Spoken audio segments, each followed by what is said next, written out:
Good evening, everyone, and thank you for joining us on this special day with a special webinar on human rights activism within Mandela's Doctrine.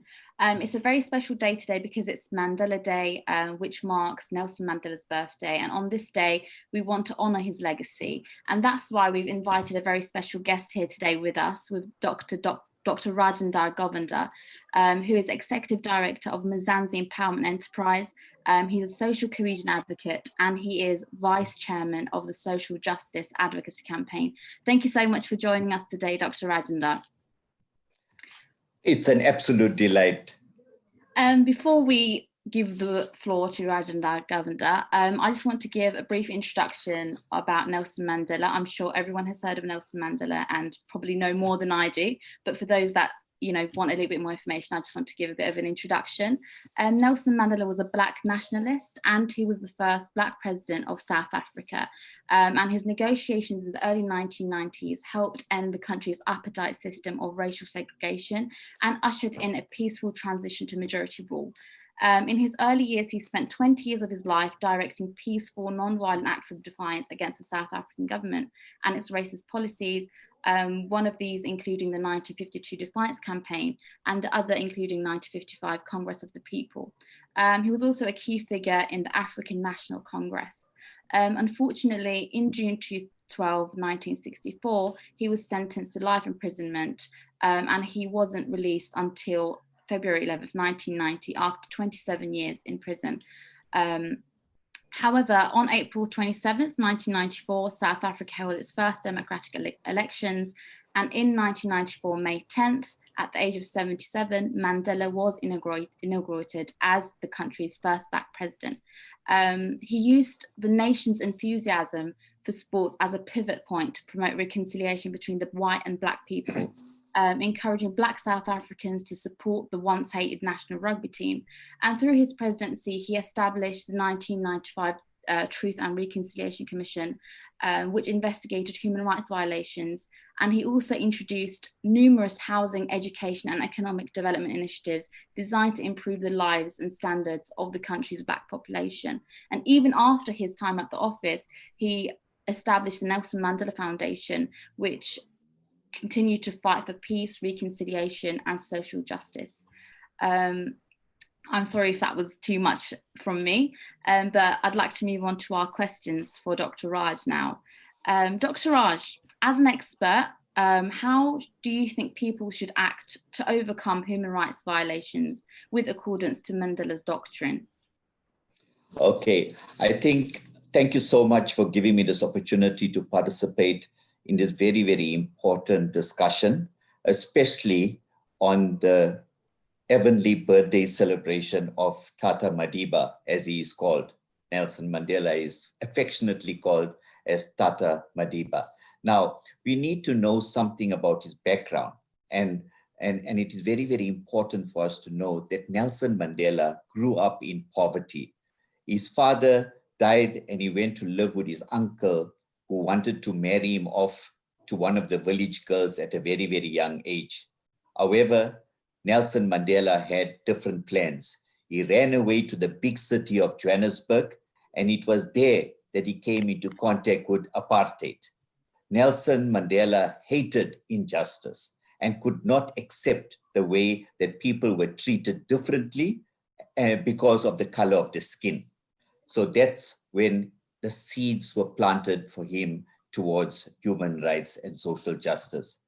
Nelson Mandela lived to serve the people and to uphold and bring about true human rights across South Africa and the world, as seen in his speech addressing the roaring crowd of supporters upon his release from prison. He said, "Friends, comrades, and fellow South Africans, I greet you in the name of peace, democracy, and freedom for all. I stand here before you not as a prophet, but as a humble servant of you, the people." He didn't want his children or any South African children to grow up with apartheid. He said that he was prepared to die to give the children a better future. His struggle against apartheid and for the freedom of South Africa's children cost him 27 years in prison. He said, "I have cherished the ideal of a democratic and free society in which all persons live together in harmony and with equal opportunities. It is the ideal which I hope to live for and achieve, but if needs be, it is an ideal for which I am prepared to die." That was Nelson Mandela at the Rivonia trial in 1964. So, listeners and viewers, throughout his presidency, he strived to bring about a change from apartheid and minority rule to one of Black majority in South Africa. In 1996, Mandela signed a new constitution for the Republic of South Africa, where a democratic government was established and guaranteeing freedom of expression and the rights of minorities. When his country adopted its constitution in 1996, he announced, "The new constitution obliges us to strive to improve the quality of life of the people. In this sense, our national consensus recognizes that there is nothing else that can justify the existence of government but to redress the centuries of unspeakable privations by striving to eliminate poverty, illiteracy, homelessness, and disease. It obliges us to promote the development of independent civil society structures." Nelson Mandela was 72 years when he was released. But despite being treated so badly, he did not want to take revenge on those responsible for apartheid. He wanted Blacks and whites to live in harmony and to build a better future together. This event leads our thoughts to the day the world saw Nelson Mandela's release after 27 years of incarceration for opposition to the government of South Africa. As he said in his autobiography, "As I walked out the door towards a gate that would lead to my freedom, I knew if I didn't leave my bitterness and hatred behind, I'd still be in prison. For to be free is not merely to cast off one's chains, but to live in a way that respects and enhances the freedom of others." Now remember, 27 years of incarceration, but he still came out with no bitterness. He came out ever so willing to forgive those that put him there. And on receiving the Nobel Prize in 1993, Nelson Mandela said, "South Africa's children shall play in the open veld, no longer tortured by hunger or disease or threatened with abuse. Children are our greatest treasure." And he always loved working with the youth. And that is the important characteristic of this individual, because he was able to communicate with the young and the not so young. As President Nelson Mandela donated half of his salary to poor children, when he got the Nobel Prize, he gave part of the prize money to help street children. Later, after Nelson Mandela retired, he kept supporting the children in need. He said his dealings with children and young people gave him energy, and that was what made him strive towards making South Africa a better place to live in, right? Mandela applied the revolutionary experience of South Africa to the world as a whole in his speech to the United Nations on the 50th anniversary of the Universal Declaration of Human Rights. He said, in respect to human rights, "To deny people their human rights is to challenge their very humanity. To impose on them a wretched life of hunger and deprivation is to dehumanize them." Mandela was challenged, and this is how he accepted the challenge. "The very right to be human is denied every day to hundreds of people, millions of people, as a result of poverty, the unavailability of basic necessities such as food, jobs, water, shelter, education, healthcare, and healthy environment. the failure to achieve the vision contained in a Universal Declaration of Human Rights finds dramatic expression in the contrast between wealth and poverty, which characterizes the divide between the countries of the North and the countries of the South. So, Samia, in a nutshell, Nelson Mandela overcame the human rights violations in a very, very diplomatic way. A person that spent 27 years in prison, he had no bitterness. He showed the world that the only thing to find ways in bringing humanity together, all races together, is for us to forgive and forget. And that's what's so important.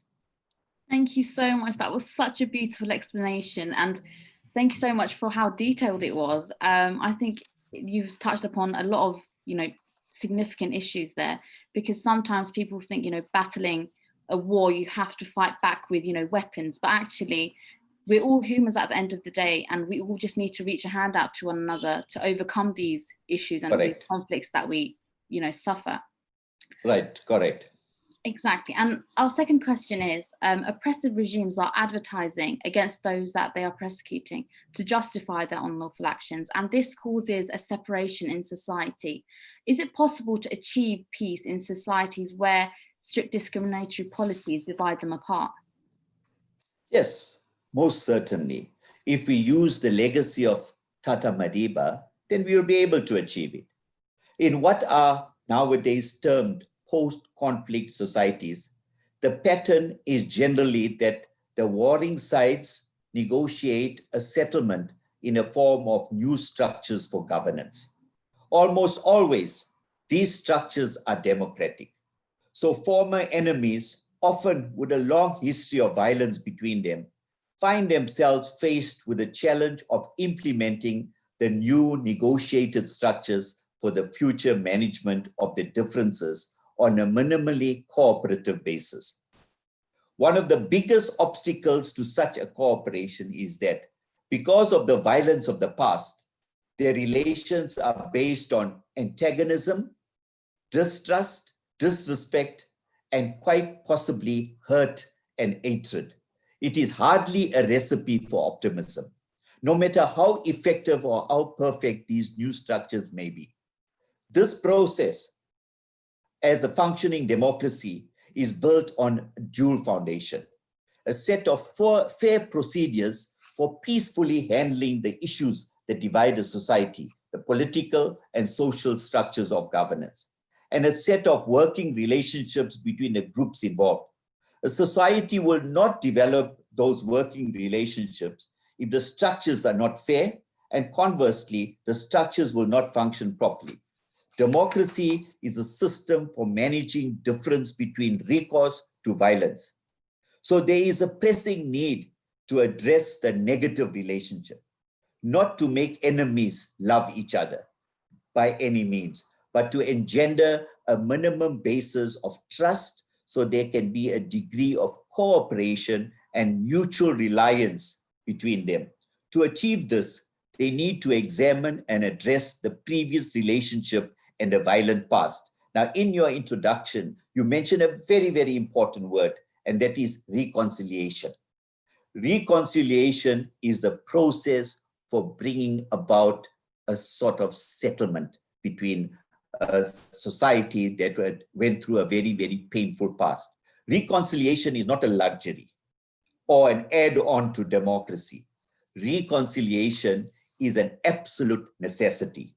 Reconciliation is an overarching process which includes the search for truth, justice, forgiveness, healing, and so on. At its simplest, reconciliation means finding a way to live alongside former enemies, not necessarily to love them or forgive them or forget the past in any way, but to coexist with them, to develop the degree of cooperation necessary to share our society with them, so that we all have better lives together than we have had separately. if we can build a new relationship, Samir, between us, that it is built on respect and a real understanding of each other's needs, fears, and aspirations, the habits and patterns of cooperation that we then develop are the best safeguard against a return to the violent division. Truth seeking is a key ingredient. Yes, truth is very, very important, but only one ingredient in reconciliation. In the same way, justice is a vital requirement for healing the wounds of the past, making offenders accountable and re-establishing relations of equity and respect. But justice alone does not bring reconciliation. Truth and justice are not separate to reconciliation. They are key parts of it. Now, you also mentioned that when Mandela was released and he set up his new government, one of the key important factors that he created was the Truth and Reconciliation Commission, the TRC. And this played a vital and a very high-profile role in embedding new and peaceful patterns of interaction in that previously deeply divided society. South Africa was very, very deeply divided. It was a country with such a diversity of race, cultures, linguistic, and religious groups. The Truth and Reconciliation Commission provided an opportunity for people to go and talk and unearth whatever was inside them, whatever they bottled inside them, to take it out. Much can be learned from TRC. But one lesson that cannot be assumed is the absolute need for TRC in all circumstances. So any country that is having problems of the past and they need to move forward to the future, you need to have a Truth and Reconciliation Committee.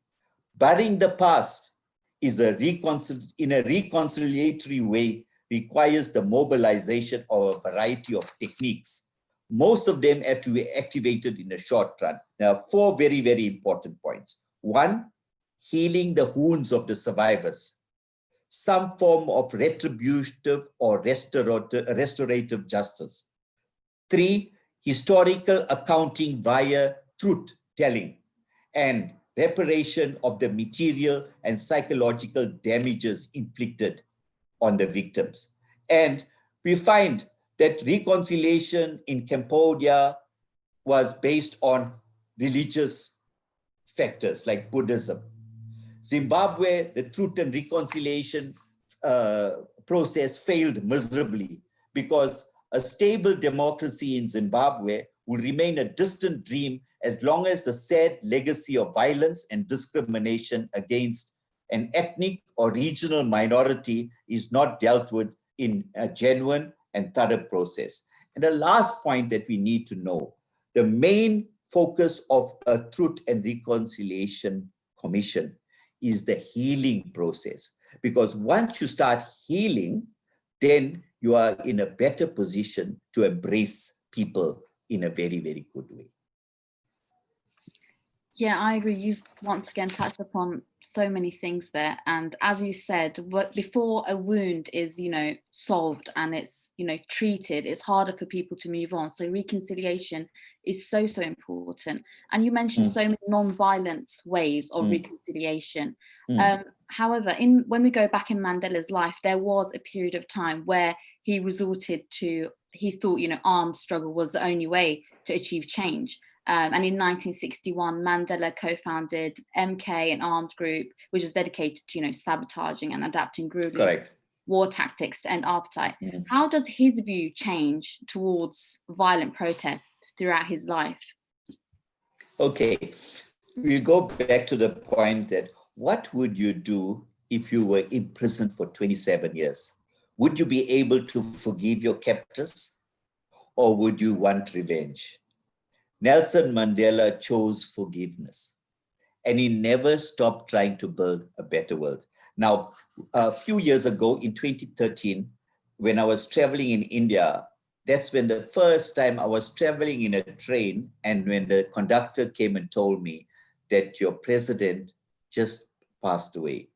Nelson Mandela passed away, I was so distraught and I was sad. So I sat in the train coach and I composed this poem. And I'm going to read this poem to you because it encapsulates what really Mandela was. The poem is a tribute to Nelson Mandela. Mandela, oh Mandela, you have been a shining star. You have given us hope. You have given us love. You have given us the will to survive. Your dreams became our dreams.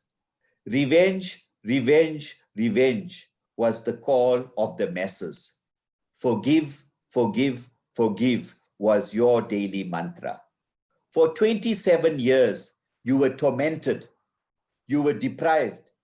While the world was in darkness, your light continued to glow. Revenge, revenge, revenge was the call of the masses. Forgive, forgive, forgive was your daily mantra. Oh Mandela, the king of all kings, you are now free forever, free to unite with your ancestors, free to plan a new destiny. So that was the poem that I composed based on the fact that Mandela, despite the fact that he spent 27 years in prison, and he went into prison with the ideology of a violent overthrow of government. That's the reason why he was put into prison in the first place, because he promoted violence, right? So spending 27 years, that entire characteristic of his changed to a non-violent strategy. His impact echoes through all cultures, races, and creeds, with the message that everyone has the right to be treated equally. Many believe apartheid would have endured much longer if Mandela hadn't rebelled and overturned the ANC's long-standing non-violent policy. You must remember, the ANC was divided. Chief Albert Luthuli, who also was a recipient of the Nobel Peace Prize, he, being a very, very strong Christian-orientated leader, he believed in non-violence, right? And as you know, that Nelson Mandela, South Africa's first Black president, is a giant in the world of liberation heroes. Up there with Mohandas Karamchand Gandhi and Martin Luther King.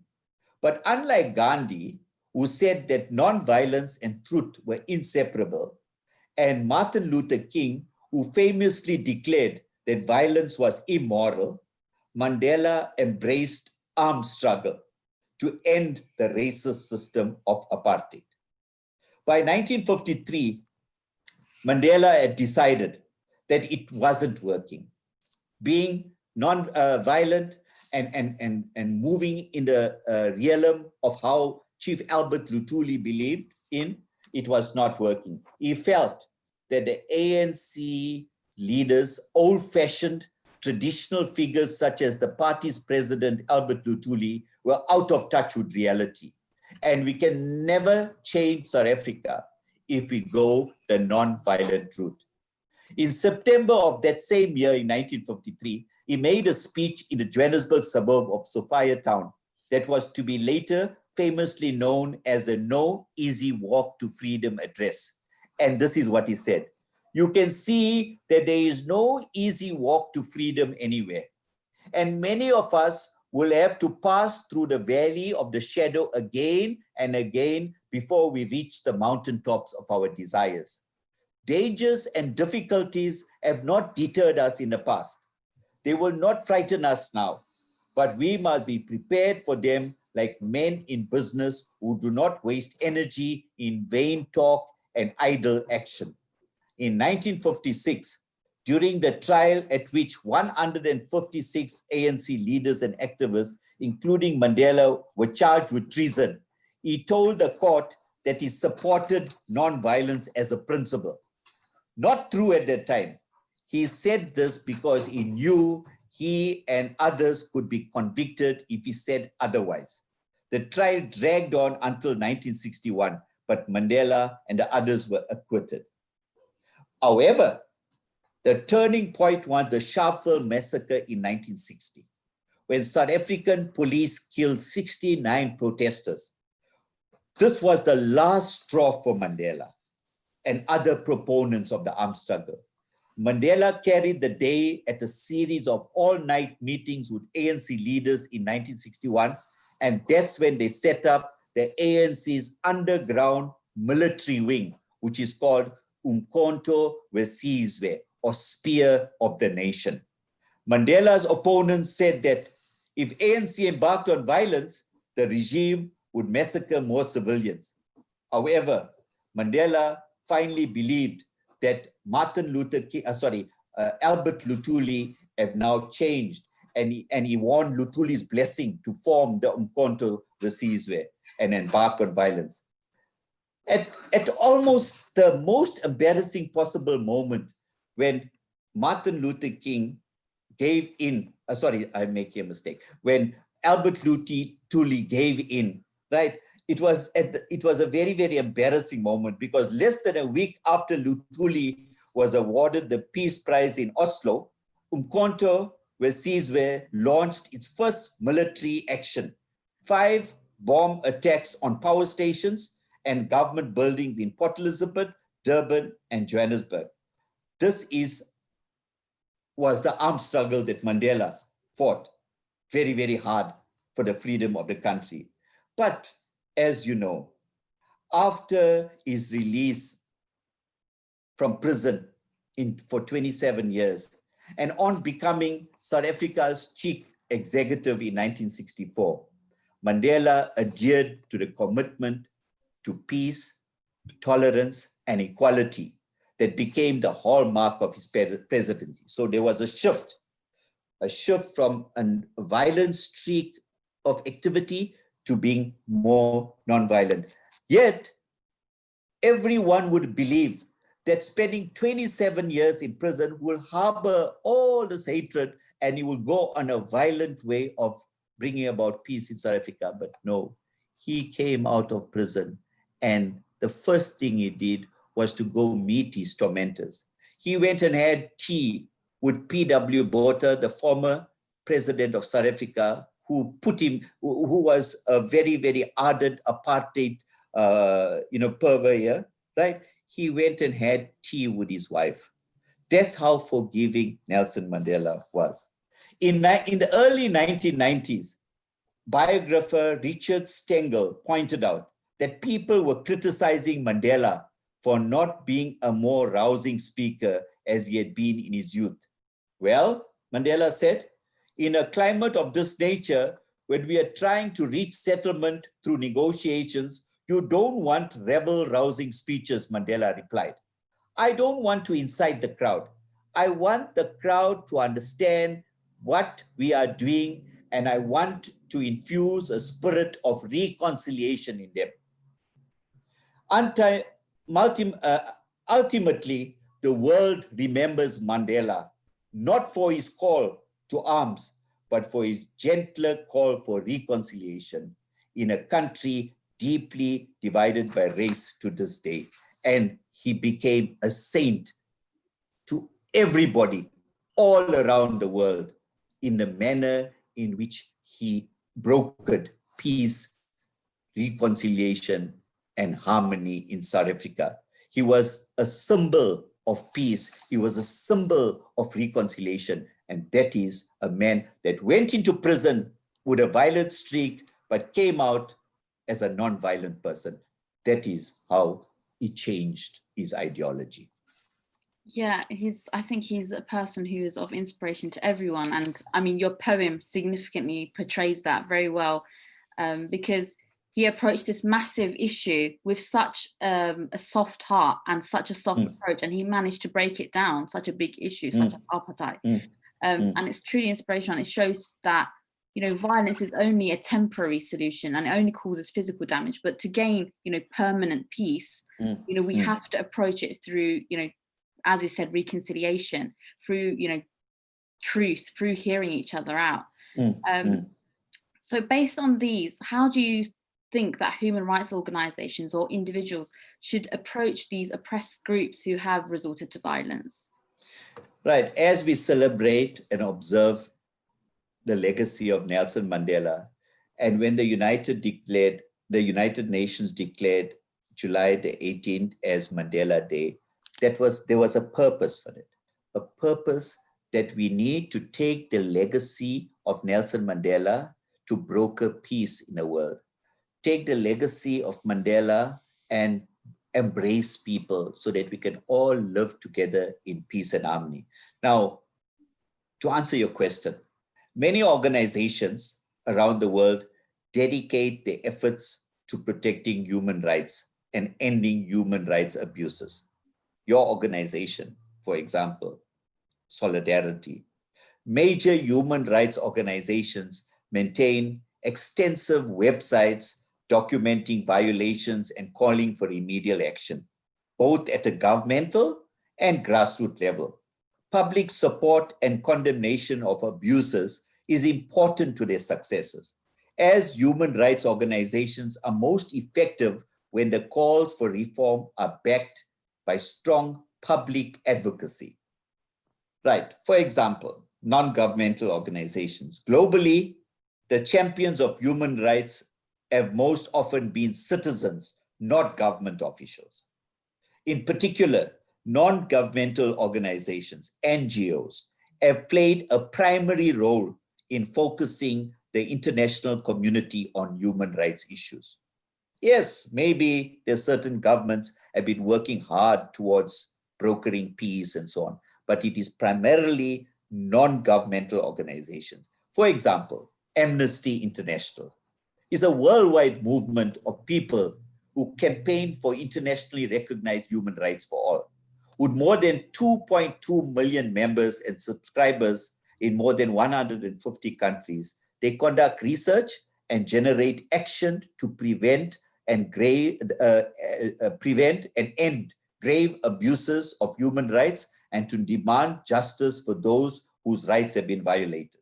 Then we have another example. I'm giving you examples. Another one, Children's Defense Fund is a child advocacy organization that works to ensure a level playing field for all children.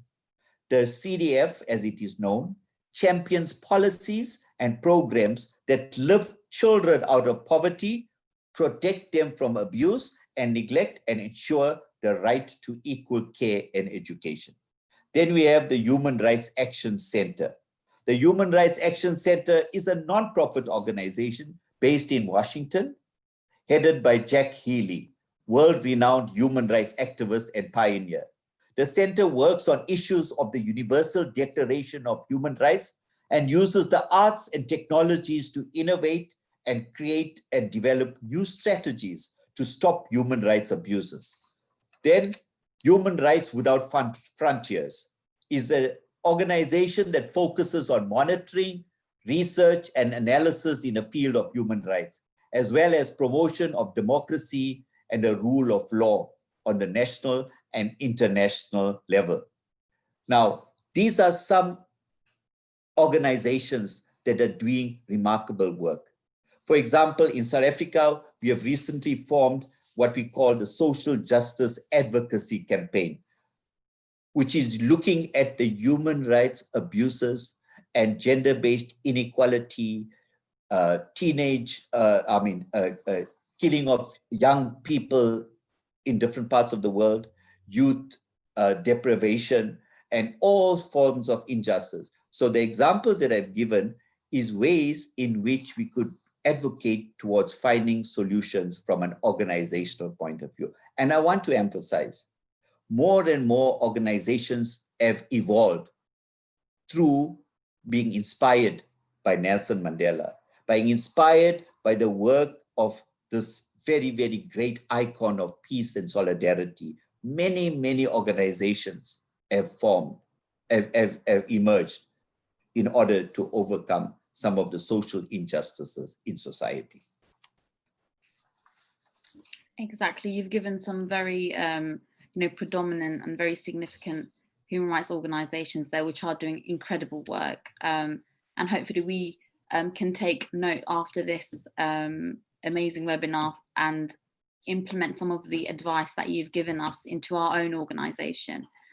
But in a world where human rights violations occur on the daily, constantly, you know, why is there not enough attention given to it? And how can we draw attention and raise awareness for these violations? Because there is definitely not enough being done to. Yes, yes. You know, remember, we are normal human beings. You know, you get the good, you get the bad. You get people that are working so hard and tirelessly towards overcoming some of the human rights abuses, whereas others are relaxing. Now, what are some of the reasons for this ability of not making human rights work? First of all, apathy, ignorance, not knowing about the human rights violations, not knowing enough.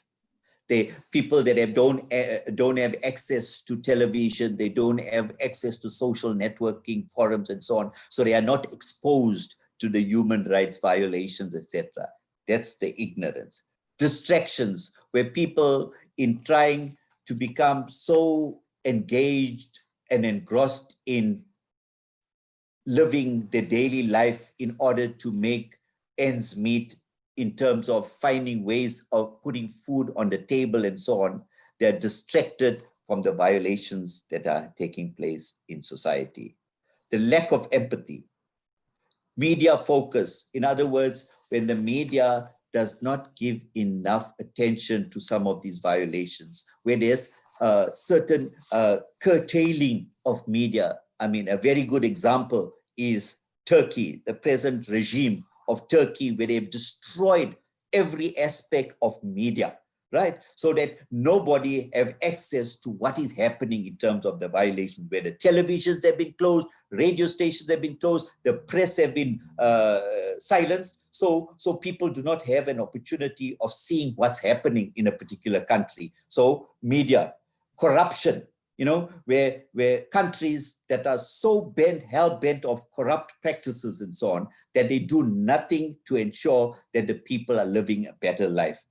Privilege, right, where people feel that they are more privileged than others and they are not worried about violations that take place. Not realizing how we are connected.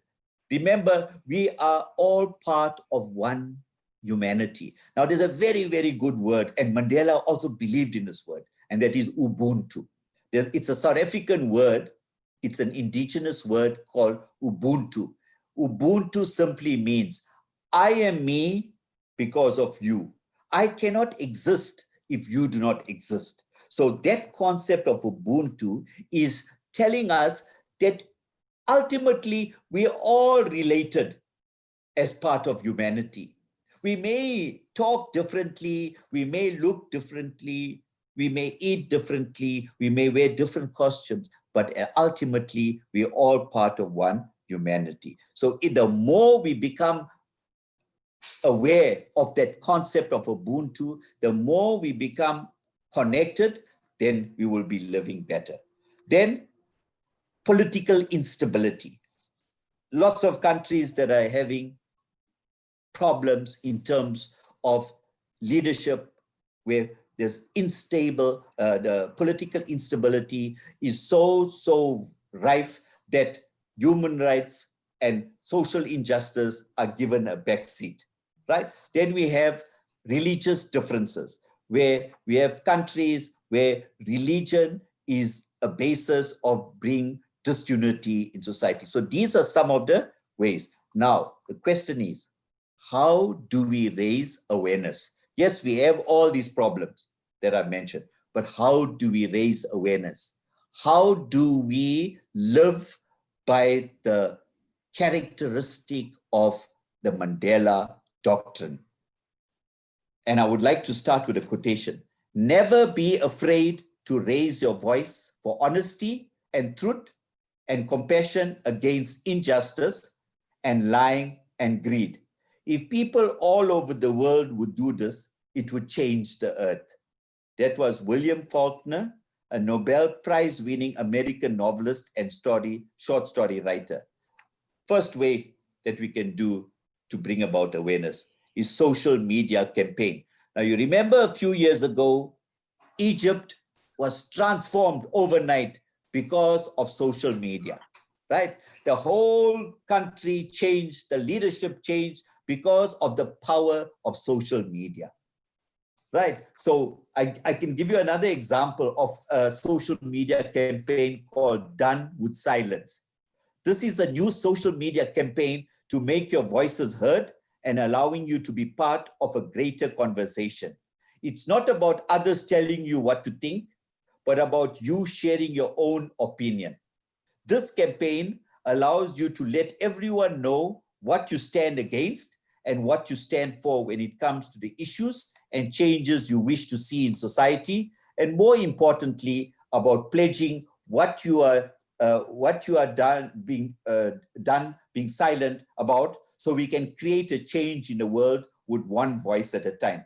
For example, you might be talking about the lack of sanitary pads in poverty-stricken societies, ending the HIV stigma, against gender-based violence, the very high fees of education, substance abuse, or gang violence in your community and society. So if you have an opportunity to talk about these things, then the awareness and the advocacy becomes better, right? So another very, very important way in advocating how we can deal with this apathy and so on is partnering with existing structures. For example, the Carter Center in the United States undertakes activities to support individuals and nations striving to realize the civil and political rights and responsibilities enumerated by the United Nations Universal Declaration of Human Rights and a growing body of public international law.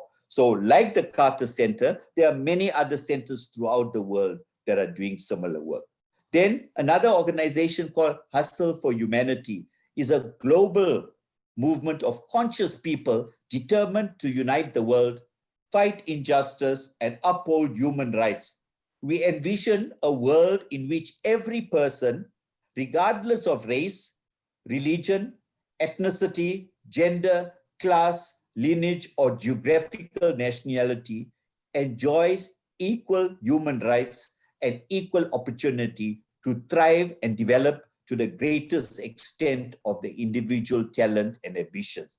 Then there are very many throughout the world religious organizations, whether it's Christian, Jewish, Islamic, Hindu, these organizations are there that focuses on human rights abuses, and they assert. So we need to pay homage and we need to take cognizance of the wonderful work that these organizations are doing. Like I mentioned early on, in South Africa, like-minded people all got together and they formed the Social Justice Advocacy Campaign that campaigns against abuses like in Turkey and other parts of the world, Palestine, etc. So that organization is there. Then the printed and electronic media can play a very, very important role, provided they are not like they are done in Turkey, for example, where they silence the media. So the printed and electronic media, if they are given opportunities, can play a very, very good role in advocating for change. Then documentaries. Many people all around the world, they love the visual element of watching movies, documentaries, and so on. So more and more documentaries that talk about certain social injustice can help. And what I've noticed also in the film industry, in the Bollywood film industry and the Hollywood film industry, they're using commercial films, not documentaries, but normal commercial films with a very, very strong social message.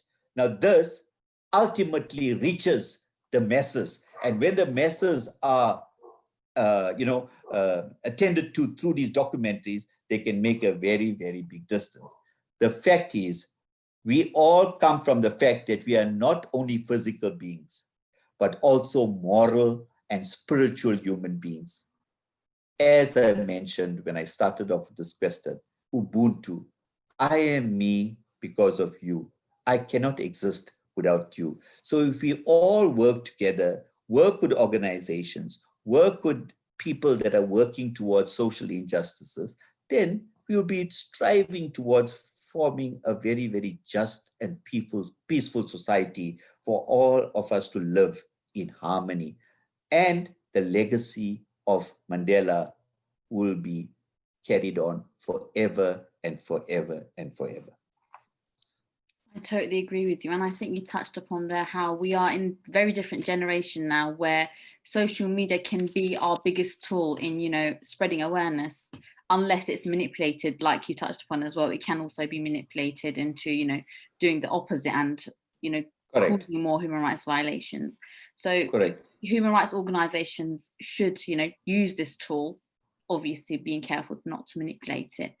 And you know, during this COVID period, right, people were having difficulty to move around. There was total lockdowns in countries, but social media played a pivotal role, definitely, in people communicating. The fact that you and I are talking today through YouTube and through Zoom is an example of how social media can be used to educate the masses.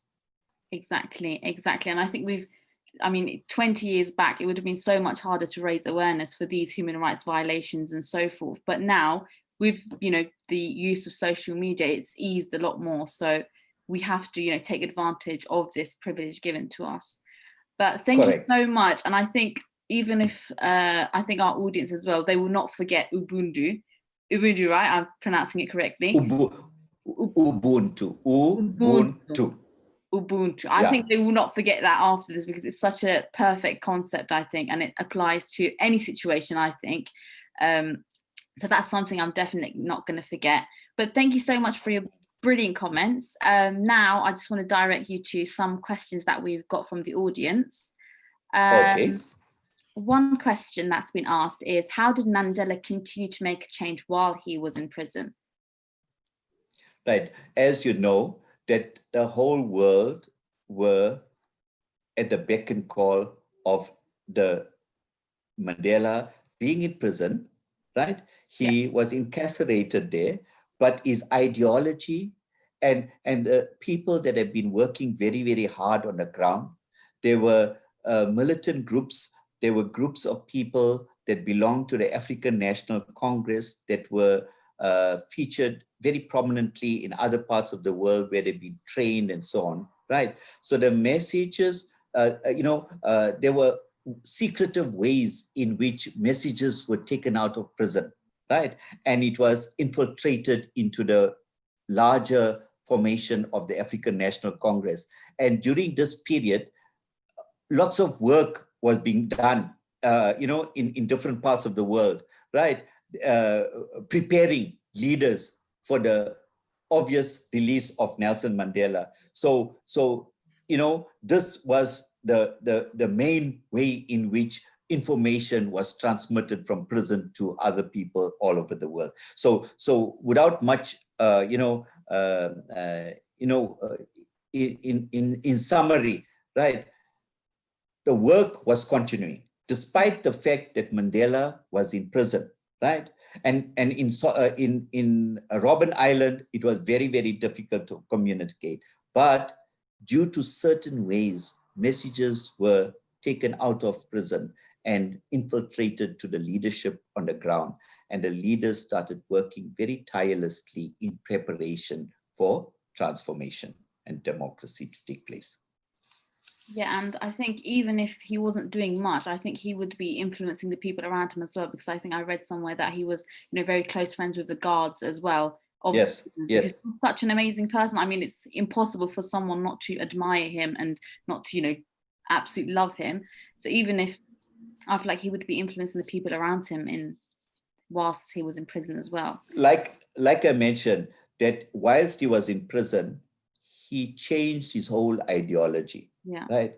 He started working towards finding a very peaceful way of changing the mindset of people. And this, like you rightfully pointed out, was injected to all the people that he came into contact with. They were injected with his goodness, and that is what happened.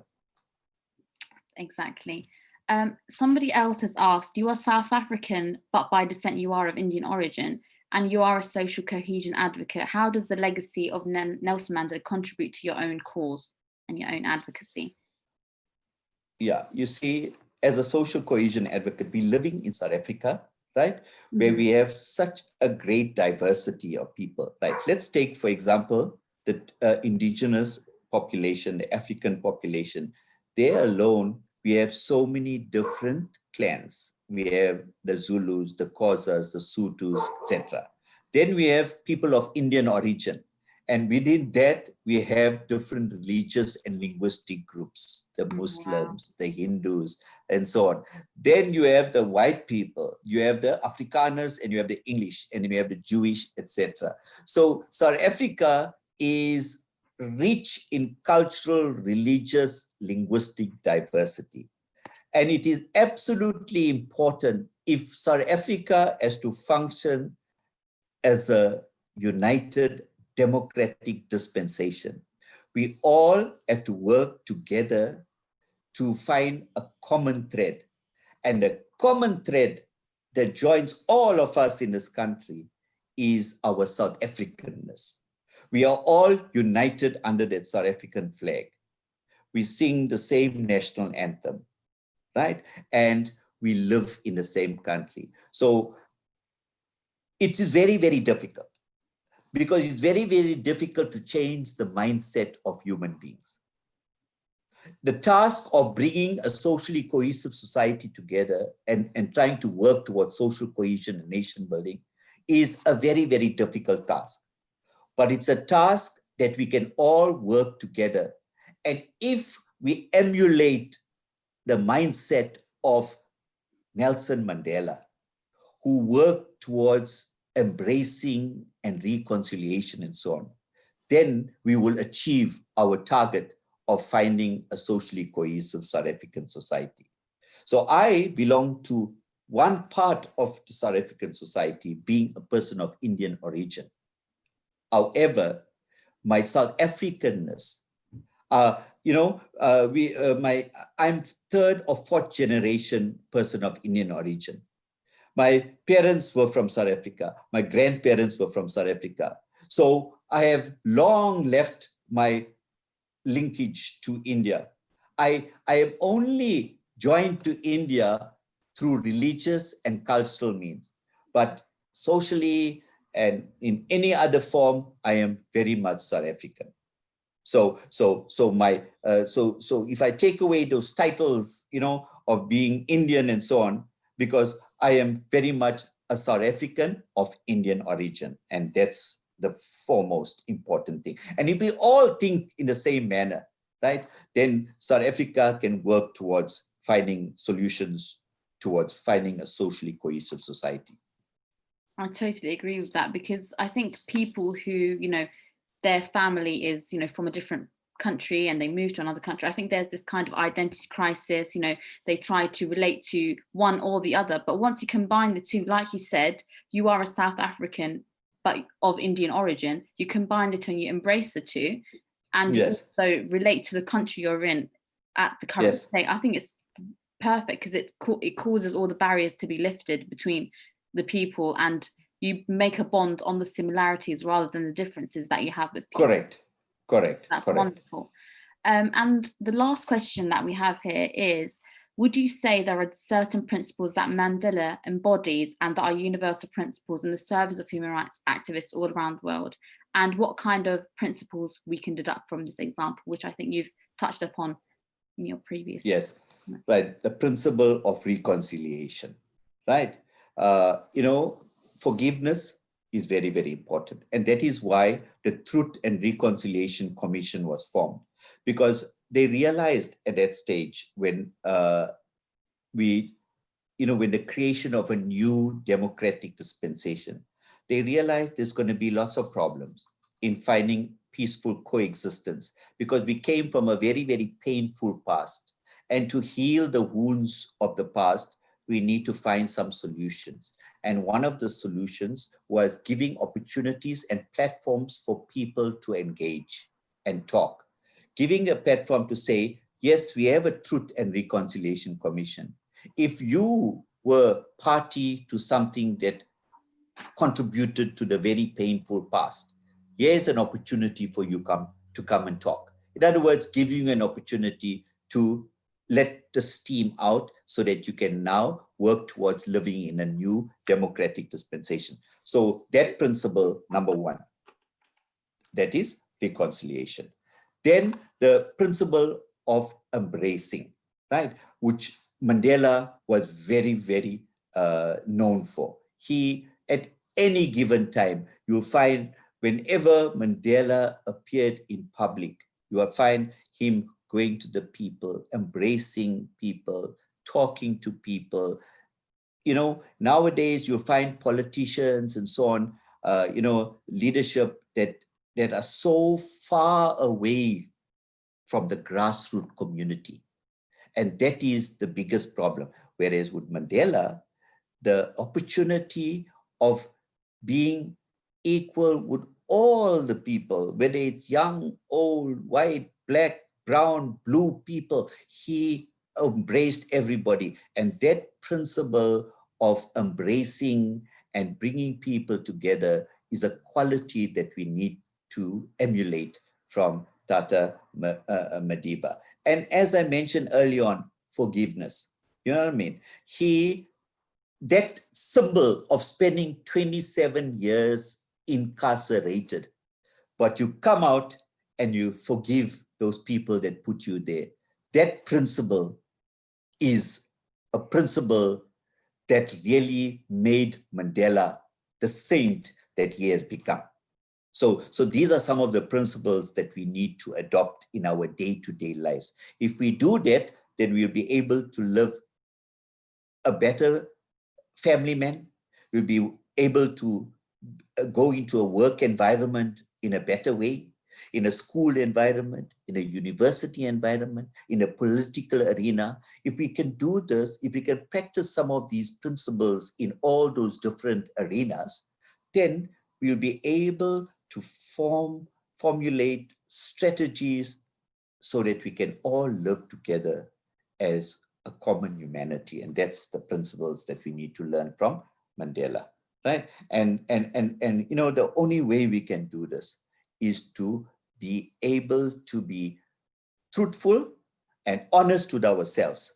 If truth and honesty is the key factors in our lives, and we can go into society in that honest manner, then we can really, really make a very, very big difference in society.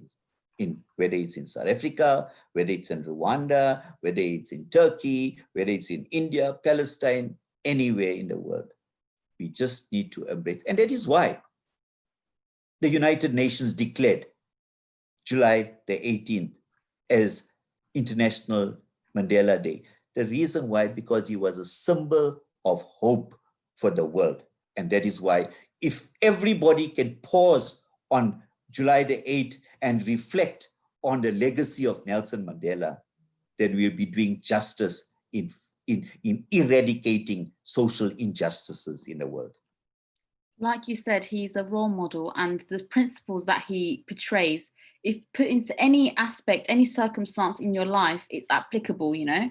And if everyone was to take on these principles, I think all the injustices in the world will be, you know, absolutely erased, because all the principles that he has portrayed are those that we need in our world at the current state. Yes. And thank you so much. You've really enlightened me, and I think you've really educated us and the audience. It's been an absolute pleasure to be a host of this discussion on behalf of human rights defenders of Human Rights Solidarity. We are a group of young activists based in the UK with the aim to raise awareness about injustice all over the world. And I think there is a lot that we will take from this talk with you, Dr. Rajendran Govender. Thank you so much for being with us today. And I think we've come to the end of our discussion. Thank you to our viewers as well for tuning in and listening. Hopefully everyone has taken something from this. Thank you. Thank you so much. Thank you.